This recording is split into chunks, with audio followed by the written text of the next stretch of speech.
Actress Neena Gupta आज किसी पहचान की मोहताज नहीं है। नीना गुप्ता ने 80 के दौर में डेब्यू किया था, लेकिन उन्हें उस दौर में वो पॉपुलैरिटी हासिल नहीं हुई जो अब सेकंड इनिंग में उनको हासिल हुई है। नीना गुप्ता की चर्चा उनकी फिल्मों से ज्यादा उनकी पर्सनल लाइफ को लेकर ज्यादा होती है। उनका निजी जीवन परेशानियों से भरा रहा है, जिसके बारे में एक्ट्रेस अक्सर खुलकर बात करती आई हैं। कुछ समय पहले सच कहूं तो नाम की एक ऑटोबायोग्राफी नीना गुप्ता ने लॉन्च की थी। उसमें उन्होंने अपने जीवन की हर छोटी बड़ी घटनाओं को लिखा है। उन्होंने इस ऑटोबायोग्राफी में बताया था कि स्कूल के समय उनका यौन शोषण एक टेलर और एक डॉक्टर ने किया था। ये तब हुआ था जब वो अपने भाई के साथ गईं और डॉक्टर ने उन्हें बाहर बैठने को बोला और वो अंदर गईं। एक्ट्रेस ने ऑटोबायोग्राफी में लिखा कि डॉक्टर मेरी आंखों का निरीक्षण कर रहा था और उसके बाद दूसरी जगह देखने लगा जो मेरी आंखों से जुड़ा हुआ नहीं था। मुझे महसूस हुआ कि कुछ मेरे साथ हो रहा है जो मुझे अच्छा नहीं लग रहा और मैं रास्ते भर उस बारे में सोचती आई। मैं घर के कोने में बैठकर और सबसे छुपकर रोने लगी, लेकिन मेरी हिम्मत नहीं हुई कि मैं इसके बारे में अपनी माँ को बता सकूं, क्योंकि मैं बहुत डरी हुई थी और मुझे लगा कि ये मेरी गलती है, मुझे डांट पड़ेगी। काफी समय बाद मैंने इसका जिक्र घर में किया। ऐसी ही एक घटना टेलर ने भी की थी, जिसके बारे में एक्ट्रेस ने अपनी ऑटोबायोग्राफी में लिखा है।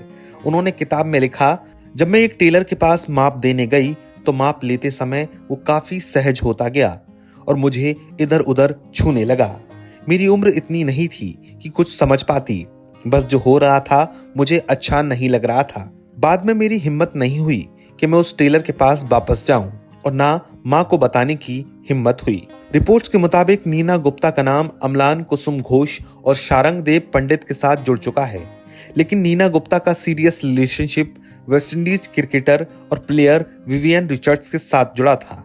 नीना गुप्ता और विवियन रिचर्ड का रोमांस साल 1980 के दशक के अंत में शुरू हुआ, जब वेस्टइंडीज क्रिकेट टीम कप्तान विवियन भारत में एक सीरीज खेलने के लिए भारत आए थे। उस दौर में वो महिलाओं में बहुत फेमस थे। आपको बता दें, उस समय विवियन शादीशुदा थे, हालांकि अलग हो गए थे और उनके 2 बच्चे भी थे। रिपोर्ट्स के अनुसार नीना की विवियन से मुंबई की एक पार्टी में मुलाकात हुई थी और भले ही दोनों के बीच कुछ भी सामान्य नहीं था, फिर भी उनके बीच चिंगारी भड़क गई। नीना गुप्ता जल्द ही एक बच्चे के साथ प्रेग्नेंट हो गई, लेकिन विवियन ने शादी करना से मना कर दिया और साल 1980 में नीना गुप्ता ने एक बेटी मसावा को जन्म दिया। उस दौर में उनकी खूब आलोचनाएं हुई थीं, क्योंकि वो अनमैरिड मां बन गई थीं।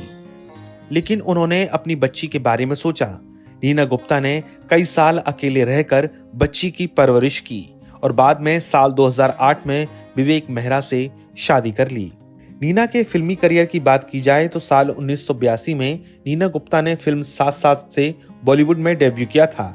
इसके बाद स्वर्ग, जाने भी दो यारों, वो छोकरी, मंडी, गांधी, भागवत गीता और अहम जैसी फिल्मों में काम किया है, लेकिन ये 90 के दशक की फिल्में हैं। साल 2018 में आई फिल्म बधाई हो से नीना गुप्ता की किस्मत एक बार फिर चमक गई।